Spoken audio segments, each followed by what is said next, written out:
Hey guys, Mike with the Kitchen Angle podcast. I just want to show much appreciation to some brand new listeners I've noticed that's been listening on the show. I've got new listeners from Morocco, some listeners from the country of France, as well as Poland. So thank you very much for joining the Kitchen Angle nation of this podcast. And thank you very much. It's always a great pleasure and privilege on my behalf to see brand new listeners to the show. So very much appreciation and welcome to the Kitchen Angle army of this podcast. So much love to all my brand new listeners out there. And you can always find me on Facebook at The Kitchen Angle, on Twitter at Angle_show, or anywhere you find a podcast such as Google, Spotify, Apple, or just basically Google The Kitchen Angle, and my show will pop right up on Google. So much love, much appreciation. Thanks, guys.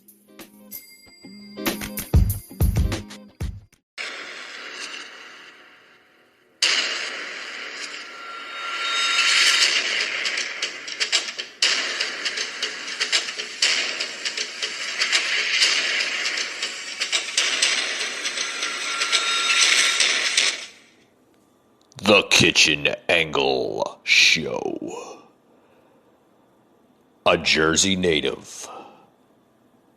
Home of everything and anything. Your host, Mike.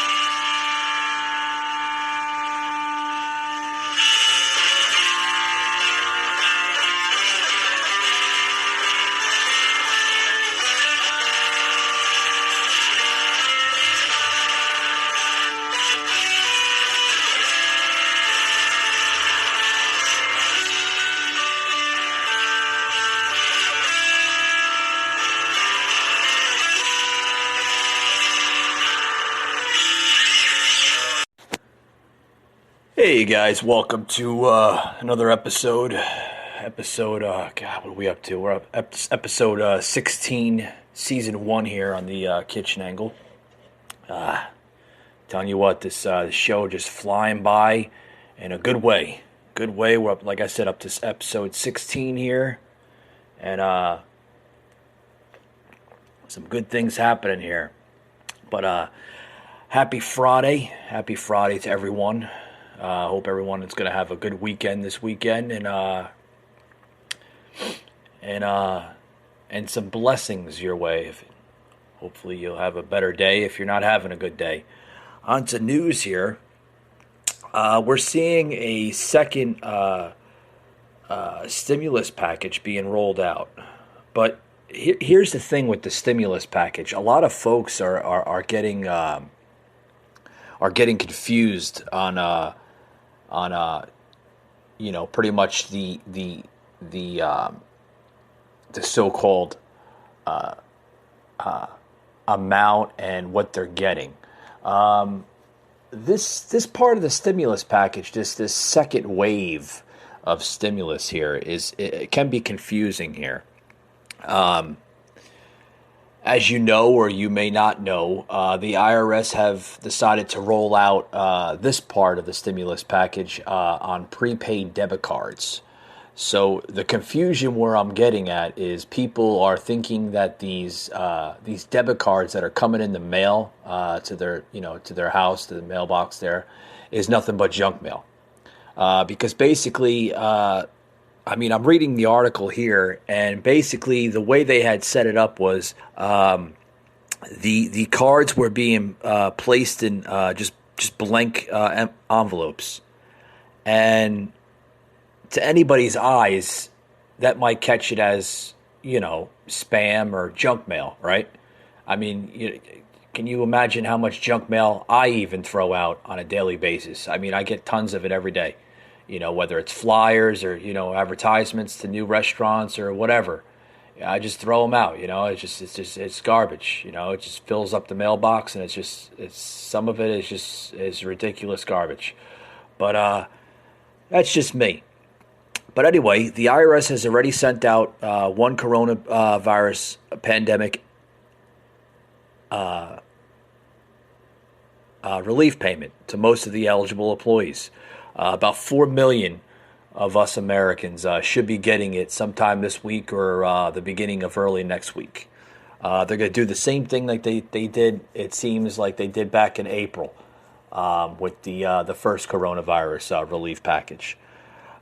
This, like I said, appears to be on a prepaid debit card, and it should be getting into people's mailboxes, like I said, this week or the beginning of next week.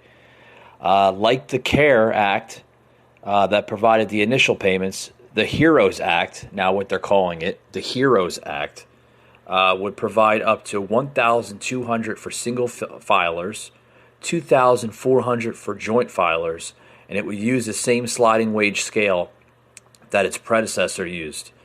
The key differences are that more people would be eligible for this time around under the current writing of the bill.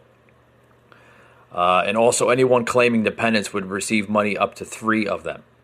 All right, so basically if you got 3 dependents, you're gonna receive a little extra money, which is good. Things like hazard pay for frontline workers and relief for students are on the table as well. So I mean, this is good. The HEROES Act. It's going to help out a little bit more for people this time around than it was the last time. If you're eligible for the payment, the IRS will send it once everything is pretty much checks out on you, and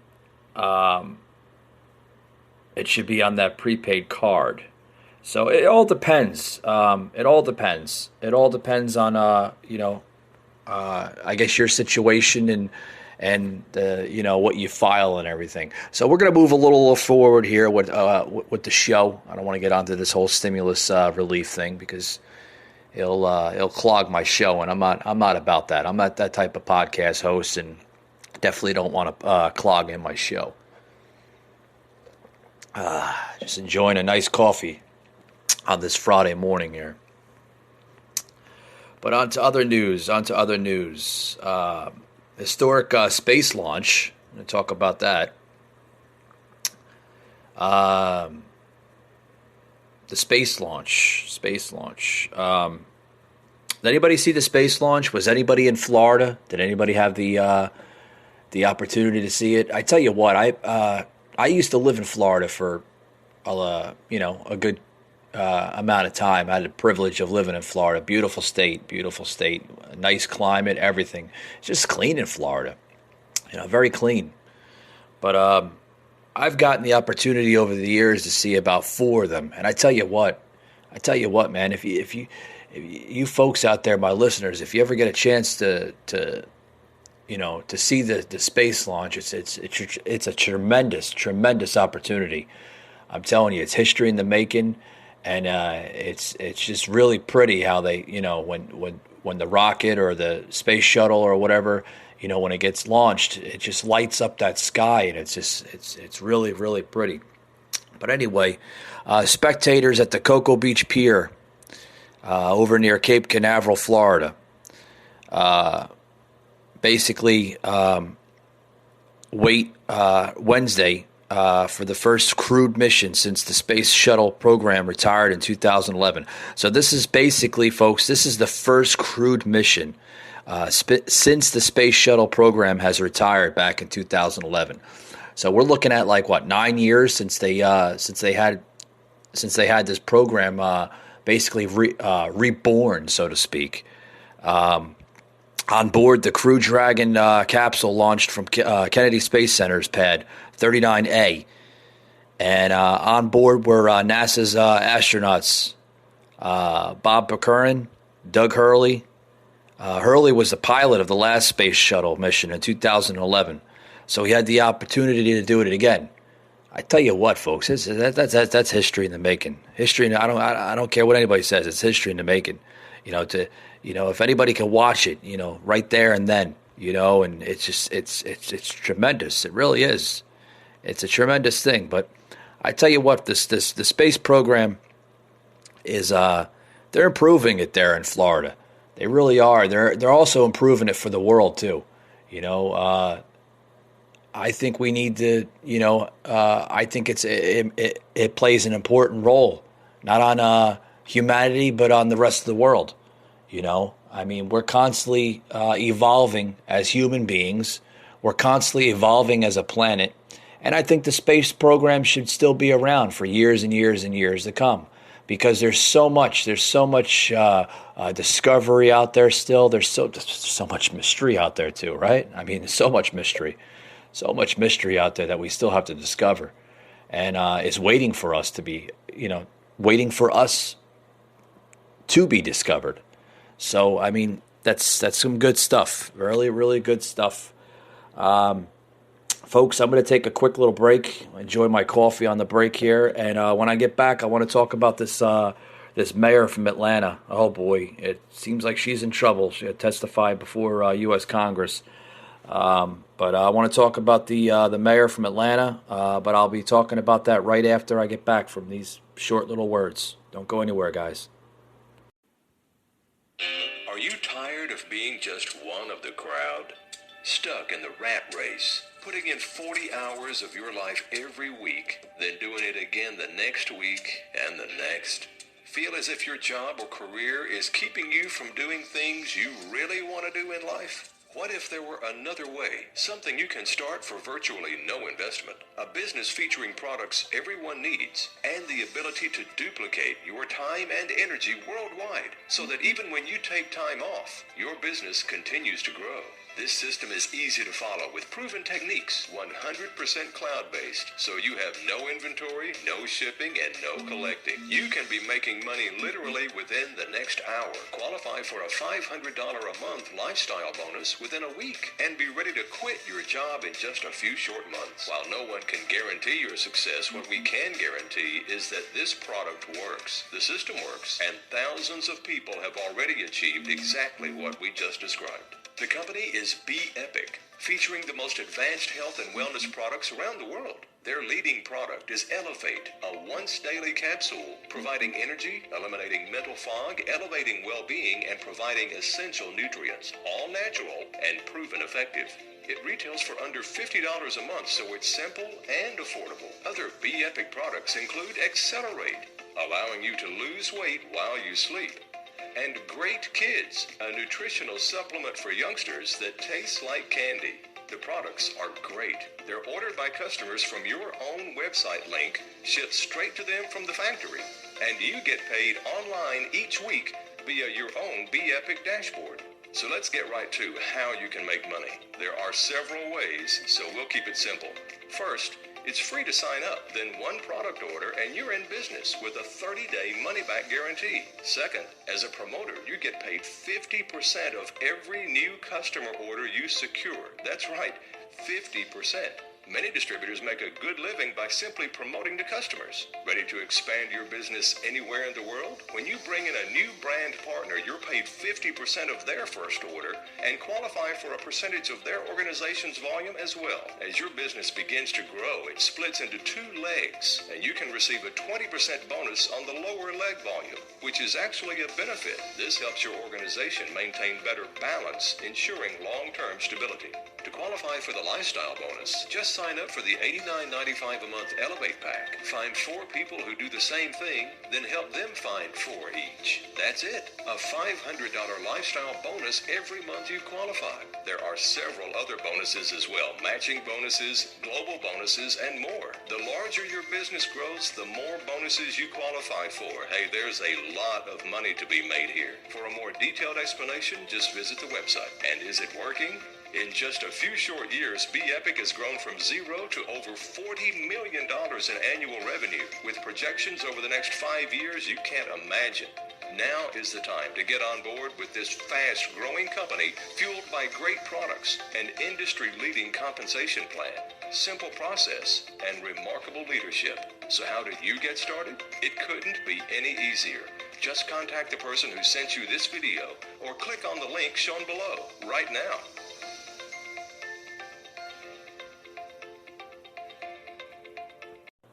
Hey, you guys, back to the show. Back to the show again. Anyways, happy Friday to everybody. Happy Friday. For those who's just joining in on the show, we're talking about a lot of different types of things today. A lot of different things. I'm getting into a lot of different types of hot topics, so to speak, in today's buzz lines here. But on the buzz line here, I want to talk about Atlanta's mayor, okay? And doesn't look good for Atlanta's mayor. Atlanta's mayor is to be testified before a U.S. Congress subcommittee on COVID-19 today, actually. Atlanta Mayor Keisha Lance Bottoms will testify Friday before a U.S. Constitutional Subcommittee on the impact of the coronavirus on her city, along with 6 other mayors from across the nation. The reason why I say it can't be that good because it's never good when you have to testify not only through a regular circuit judge court system, but to testify on the U.S. Constitutional Subcommittee. Yes and no. I mean, it can't be good, right? I mean, if you got to be testified against the U.S. Congress, it can't be good at all. The noon hearing will focus on the need for additional federal funds to purchase personal protective and other health care equipment. Well, that's a good thing, I guess, right? The impact of the lack of federal compensation. Here it comes. I knew it. I told you. Did I tell you not? I knew. I knew there was a bad part about it. There's always a bad part about something. The noon hearing will focus on the need for additional federal funds to purchase personal protective and other health care equipment. The impact of the lack of the federal see, folks, that's there's where the bad word is. The lack of federal comprehensive testing, tracing, targeted containment plan, and how the government can address a budget crisis and other economic hardships facing cities and their residents, according to the committee aside. So, with that being said, it looks like that hearing will be basically undergoing in the next, hour and a half, right? Hour and a half? I don't have my time here. Doug, what time is it? It's 10:30, right? 10:30. Doug's telling me 10:30. Yeah, that doesn't show the time here on the screen here on the computer screens that I have on my desk here that I do the show from. But Doug's telling me it's 10:30, so we got about an hour and a half until that hearing takes place. But I tell you what, I'll give you a little personal side of Atlanta. I live in, I guess what you want to call the Atlanta bubble, right? Or what most people call it, the Atlanta metropolitan area, which consists of boroughs now. I mean, Atlanta's growing. Atlanta's, Atlanta's starting to remind me as a mini New York City system. Not as big as the 5 boroughs in New York, but I mean, it's getting there. It's getting there. You got a lot of different big areas of Atlanta. You got Buckhead. You got Midtown. You got downtown. You got the Georgia Tech area. It's just so many different areas of Atlanta. It's just really, really growing. A lot of growth and industry coming to the great city of Atlanta. But then there's a lot of people that, with that whole COVID thing that the mayors basically that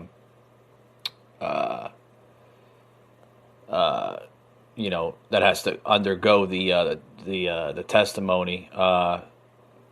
The mayor was getting heat for opening up his city way too early, and opening up his state way too early. So not only is the mayor, and then of course you got the governor, that just basically just getting nothing but heat. But you know what, folks? Like I say, you can't keep a country closed down forever. I say it over and over, and it's time to get our lives back. It really is. It's time to get our lives back. This thing has caused nothing but depression, anxiety, and just heartache for a lot of not only Georgia families, but a lot of families across the country. And since we have Georgia on our mind, Georgia is now undergoing looks to be a phase 3 part in this process here of COVID-19 with the reopening of Georgia. They are now under phase 3 of the reopening, which is good. Georgia's. Here's my opinion on it. All right, let me get a little side note in here on today's show. Here's my opinion on it, and a lot of my listeners will probably either criticize me or they'll probably agree with me on this matter. Okay. All right. Every time you have a case, a new case emerges, another case every day. You're always going to have cases every day. And that goes with just other diseases, other viruses out there. You're always going to have a case. You have cases for heart failure. You have cases for different forms of cancer. You have cases for HIV and AIDS, disease. You have cases for suicidals, the people that commit suicide. It's sad to say, but it's true. So you're always going to have a case, no matter what type of epidemic it is, because we have lots of epidemics in this country, right? There's a whole load of them. So let me tell you something. And you can agree with me or you can't agree with me. Let me ask a question here. So do you think it's fair to keep a country or a state closed down because of one epidemic or one pandemic? Do you think it's fair? Do you think it's fair to people, the healthy people, that have to suffer this? And there are people, I'm telling you right now, there are healthy people out there, folks, that are out of work because of this pandemic, because of COVID-19. There are people out of work because their company feels it's best to keep the company closed, or they're forced to be closed because it's not an essential means of a business. So if you're not essential business, such as food stores, food chains, anything that's essential now, you're not allowed to be open yet. Do you think it's fair? Do you think it's fair to those people that are healthy, those people that even if they weren't healthy, do you think it's fair? There are people out there that are starving. There are people out there that are just literally fighting this thing inch by inch. I don't think it's fair. To be honest with you, I think this is overhyped. This is probably the most overhyped thing ever. Of course, we had to undergo the HIV and AIDS epidemic back in the 80s. Anybody can remember that?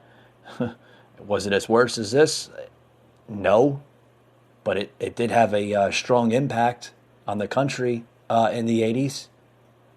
People had to suffer from that pandemic, just like every other pandemic. I can go on on this show. Ebola, Zika, the H1N1 swine flu, crazy Y2K in 2000, right? Everybody thought that the computers were going to basically shut off and the calendars were going to go back to the year one. You cannot, and I can't say this, I can't emphasize it more than enough on the show. You cannot keep a country closed down. You just simply can't. You simply can't. President, I mentioned on yesterday's show on the Kitchen Angle here, the president getting criticism about his Twitter. Oh boy, he's getting. I'm going to touch that here right after this commercial break. But the president here is basically in a Twitter war, not only with his Twitter followers or his Twitter enemies, so to speak, but actually with the actual company Twitter and with Facebook as well. You're going to want to hear this. Yeah, the president is in a social media conflict, so to speak, and you're going to want to hear this. I mean, because this is just nuts. But with that being said, folks, I'm going to take another quick little commercial break, and I have to. I'm sorry. Not only is Doug telling me, flagging me down right now with his hand, take a break, but got to take another break. Be right back after these words.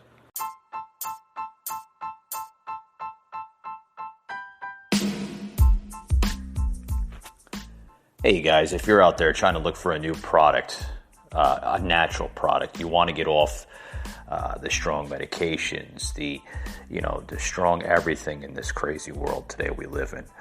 Look no further than HempWorks. HempWorks, what is it? Guys, it's a natural supplement. It's healthy for your body. It's through the natural blend of marijuana, but basically, it's crazy to say that, but HempWorks is actually legal, folks. You can buy it in stores, online stores, everywhere. Basically what it is an oil type of formula that you can basically spread all over your body. I'm telling you what, folks, this stuff works like wonders. It really does. It's a tremendous product. And I'm telling you what, I use it myself for things that, sometimes I go through, like headaches and just everyday stress levels. You apply it on your forehead, boom. God, it's like a miracle.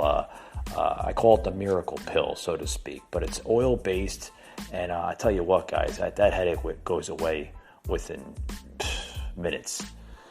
Try HempWorks. Just log on to HempWorks.com. You can Google it, HempWorks, HempWorx. Make sure you put the X at the end. So it's HempWorks. Google that right now, guys. I'm telling you what, there's, so many different products on their page that you can, you can scroll through, look at it, see if it's the right product for you first. And I'm telling you what, guys, this product, you're going to love it. They stand by their money too. So, Google HempWorks today, guys. You'll love it.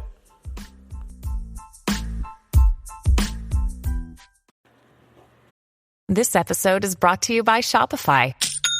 Forget the frustration of picking commerce platforms when you switch your business to Shopify, the global commerce platform that supercharges your selling wherever you sell. With Shopify, you'll harness the same intuitive features, trusted apps, and powerful analytics used by the world's leading brands. Sign up today for your $1 per month trial period at shopify.com/tech, all lowercase. That's shopify.com/tech.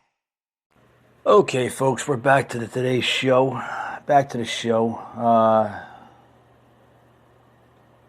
So which is good. We're done with all our breaks. Thank God. To be honest with you, folks, I can do this show for 60 minutes. I can do it for 90 minutes. I can do it without any breaks.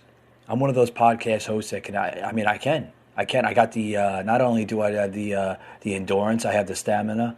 I have all that energy. I can do it. I can do it for 60 minutes. I can do it for 90 minutes.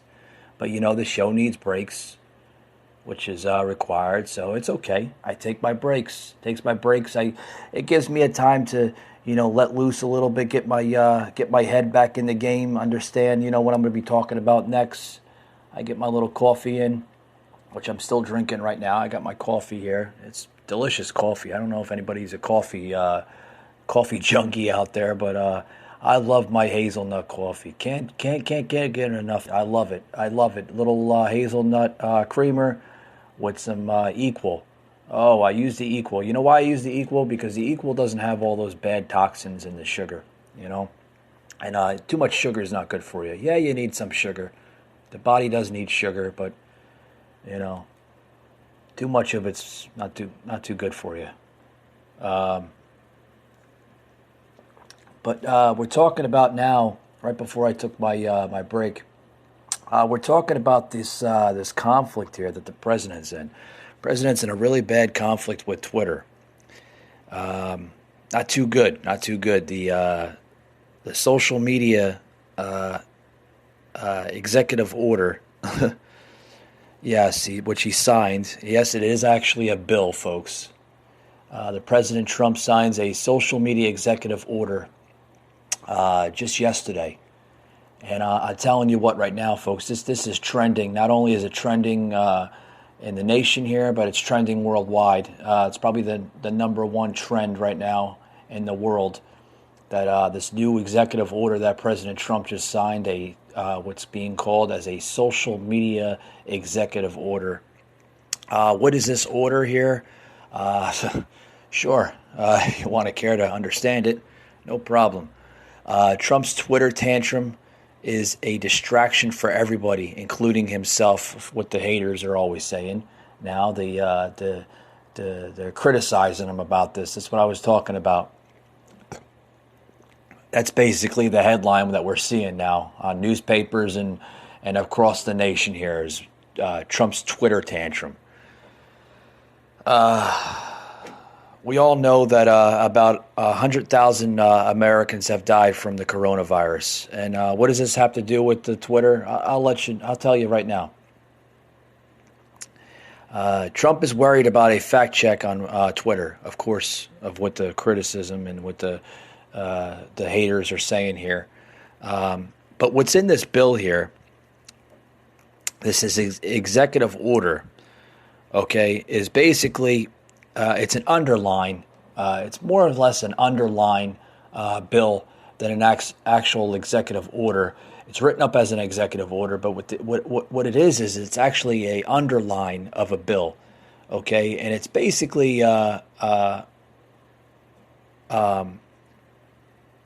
labeled that that through the Constitution, even social media.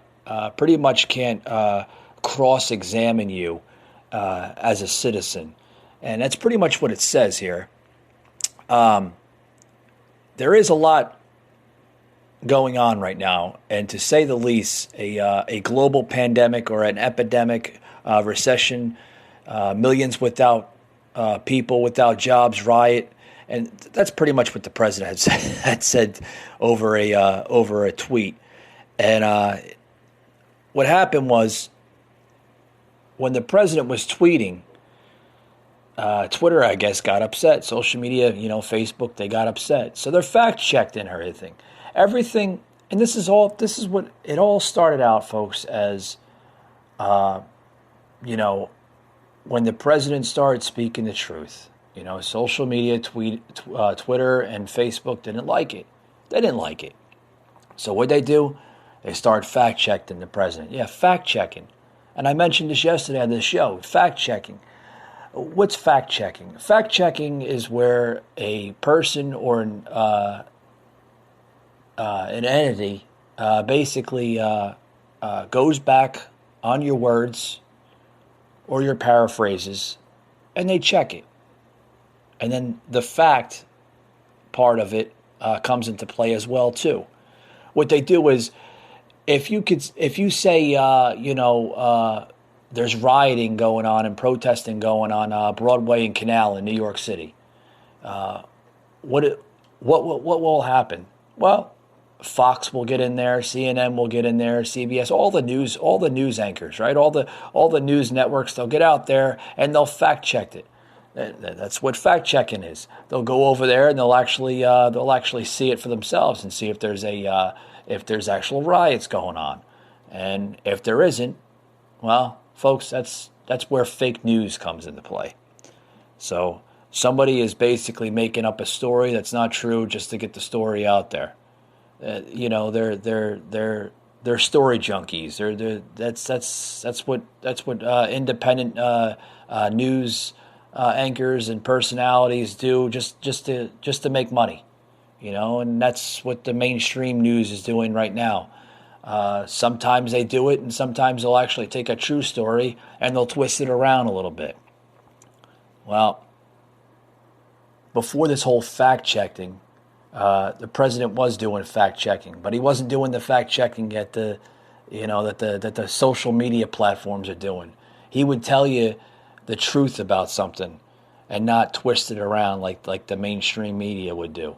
So the president is in somewhat of a war or a debacle over social media, because every time he tweets, they have to fact check it. They have to fact check every part of his tweets. They have to make sure that he's not making social media, mainstream media, and the Washington swamp look like idiots. Oh yeah.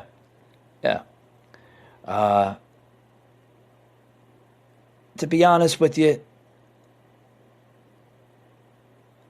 this is what the president had said, okay? And ever since he said it, okay, not only did he say it in his social media executive order, he has also said it in weeks and weeks and weeks prior to that. He even said it in his campaign. So just because he's saying something, they're getting upset? I'm telling you, folks, this is your country. The president accused Twitter of interfering in the 2020 presidential election and is stifling a free speech. So basically, this is what happened. He continued to rail against the company and is now threatening to strongly regulate or close down social media companies. He signed an executive order just yesterday on Thursday that will attempt to follow regulators to go after Facebook, Twitter, and Google for how they handle content posted on their platforms. He and other Republicans are specifically targeting Section 230, a part of the 1996 Communication Act that acts as a shield and a sword for internet platforms. So basically what he's doing is he's taken this Communication Act of 1996 and he's basically, kind of regulating a little bit, protecting free speech. Because, listen, if a social media platform, whether it's Google, whether it's Twitter, whether it's Facebook, whether it's MySpace isn't around, right, Doug? Okay, I'm sorry, folks. Anybody remember MySpace? It was like pretty much the original Facebook. But anyway, all your social media platforms, what he's doing is he's protecting free speech. He's protecting free speech because if you can't post your thoughts, your emotions, your expressions on social media, not only to your friends, your family, your followers, your whatever, business colleagues, if you can't post that without getting an attack from the platform itself, what is that doing, folks? It's being your liberties, your free speech, everything you look for in the Constitution, this great country of ours, is being stripped away. It's being stripped away from social media. It's being stripped away from the Washington swamp of Democrats, of the alligators and the creatures from the Black Lagoon, right? I mean, if you can't do these things without being attacked on, folks, your freedom of speech is dead. It really is. It's dead. Now,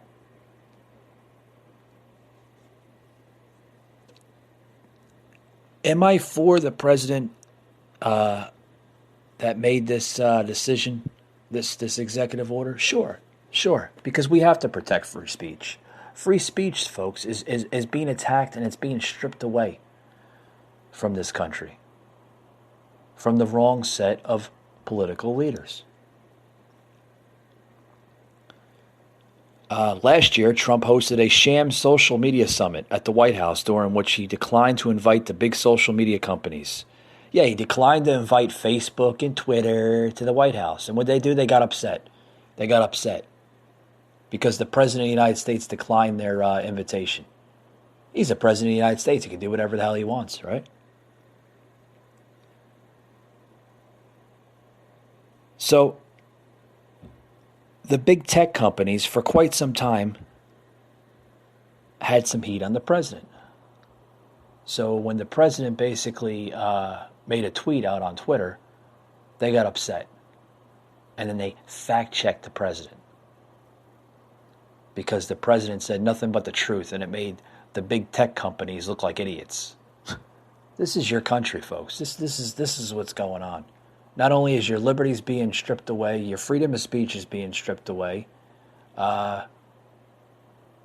Your freedom to occupy anywhere you want to go is being stripped away, right? And everything else that we hold dear in this country. I can tell you right now that I'm telling you right now, there's going to be another civil war in this country. I'm not trying to scare anybody. I'm not trying to,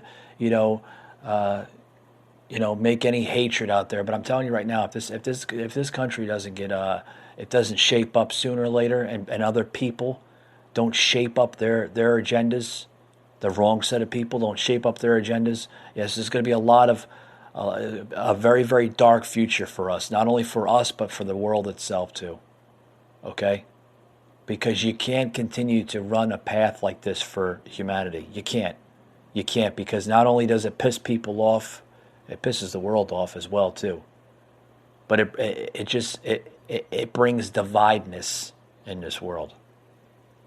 And you can't have it. You just simply can't have it. You can't. I'm telling you right now. You go to the store right now, and that's all you see right now is this new norm of social distancing, and you gotta wear your mask, and you can't go here, you can't go there. Christ, they even have in supermarkets. Oh yeah. I'm in the supermarket yesterday. I go to Kroger, which is a big grocery store here in the state of Georgia. And they have these markers on where you're supposed to go. Walk this way. Don't walk in this aisle. You walk like zigzags. I mean, we're turning into puppets. Or what I've been called sheep. I'll tell you right now. Okay? I'm an American citizen. I'm protected under the Constitution of the Bill of Rights here in this country. I have rights as a citizen of this country. I have freedom of speech. I have freedom to occupy anywhere I would like to go, as long as it's not private property. So you're telling me I can't go down one aisle? I have to practice social distancing? Since when does social distancing have any type of effect or an impact on the Constitution of the Bill of Rights? You show me that. You show me where social distancing and staying 6 feet away and putting masks on your face have any type of involvement in the Constitution of the Bill of Rights. Show me that. Show me. I'll wait. Anybody wants to post that on my Twitter or on my Facebook feed, okay? You can post that on it. You can post where it says social distancing in the Constitution. Because I don't remember seeing that. I don't remember seeing where we have to wear masks and where we have to stay 6 feet away from one another. And where restaurants have to be forced to close because of a pandemic. You show me that where it says that in the Constitution. Because I don't remember that. I don't remember that law. I sure as hell don't remember it being signed into the Constitution recently. I don't remember any of that. And I don't remember seeing any of that. Folks, with that being said, I hope you enjoyed today's show. And like always, I hope to see you on the next one. Thanks a lot, guys.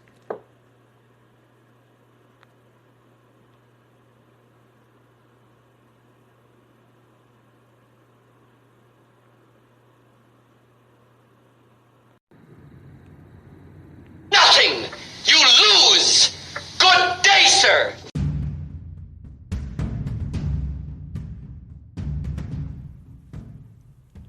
You just heard an episode of the Kitchen Angle Show, an Anchor podcast.